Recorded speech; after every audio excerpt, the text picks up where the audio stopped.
ওম হ্রিম সূর্যায় নমঃ।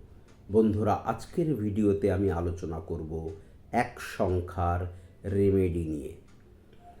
আপনার date of বার্থের ভিতরে যদি নাম্বার 1 অশুভ বা দুর্বলভাবে থাকে, অথবা আপনার হরোস্কোপের ভিতরে যদি রবি অশুভ বা দুর্বলভাবে থাকে, তাহলে অবশ্যই আপনি এক সংখ্যার রেমেডি করবেন।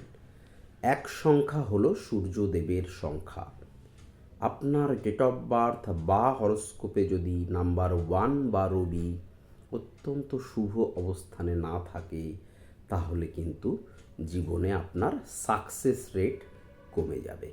আপনি সুনাম যশ খ্যাতি থেকে বঞ্চিত হতে পারেন। তাই এক সংখ্যার রেমেডি অত্যাবশ্যক। সর্বপ্রথমে বলবো, আপনি প্রত্যেক দিন সকালে ঘুম থেকে উঠে সূর্যোদয়ের 1 ঘন্টার মধ্যে তামার পাত্রে জল নিয়ে তাতে কেশর, কুমকুম বা হলুদ এবং সাথে লাল ফুল দিয়ে সূর্যদেবকে জল নিবেদন করুন, জল অর্পণ করুন এবং বীজমন্ত্র জপ করে, অর্থাৎ সূর্যদেবের বীজমন্ত্র জপ করে সূর্যদেবকে প্রণাম করুন। এটি এক সংখ্যার সব থেকে ভালো রেমেডি। লক্ষ্য রাখবেন, সূর্যদেবকে যে জল অর্পণ করছেন সেই জল যেন আপনার পায়ে না লাগে। এই ক্রিয়াকর্মটি আপনি করবেন বাড়ির ঈশান কোণ বা পূর্ব দিকে। দ্বিতীয়ত মনে রাখবেন, আপনি একমুখী রুদ্রাক্ষ বিধিবদ্ধভাবে ধারণ করতে পারেন। একমুখী রুদ্রাক্ষ যদি আপনি বিধিবদ্ধভাবে ধারণ করতে পারেন, এটিও কিন্তু এক সংখ্যার ভীষণ ভালো রেমেডি।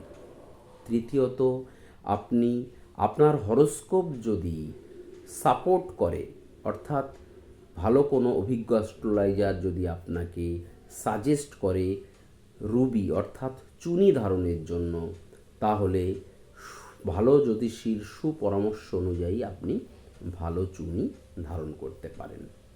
তৃতীয়ত বলবো, আপনার বাড়ির উত্তর দিকে কোণায় আপনি অ্যাকোয়ারিয়াম বা ফাউন্টেইন রাখতে পারেন।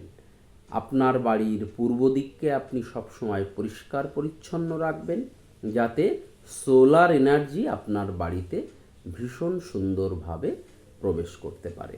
এবং পূর্ব দিকে আপনি সূর্যযন্ত্র প্রতিষ্ঠিত করে তাতেও পূজা করতে পারেন। আপনার বাস্তু সংক্রান্ত ব্যাপারে বলবো, বাড়ির পূর্ব দিকে যদি আপনি ভগবান বিষ্ণু এবং রামচন্দ্রের ছবি রাখেন, তাহলেও কিন্তু এটি এক সংখ্যার ভীষণ ভালো রেমেডি। আপনি যখন চলাফেরা করছেন তখন একটু স্ট্রেট চলাফেরা করবেন। যখন বসছেন সোজা হয়ে বসবেন, যাতে আপনার মেরুদণ্ড সোজা থাকে। আপনি অবশ্যই নতুন নতুন কর্ম যেখানে শুরু হচ্ছে সেখানে নিজেকে নিয়োজিত করবেন, নতুন নতুন দায়িত্ব বা দায়ভার গ্রহণ করবেন এবং নেতৃত্বের স্থানে যাওয়ার চেষ্টা করবেন। তাহলে নিশ্চয়ই আপনার নাম্বার 1 অ্যাক্টিভেট হবে।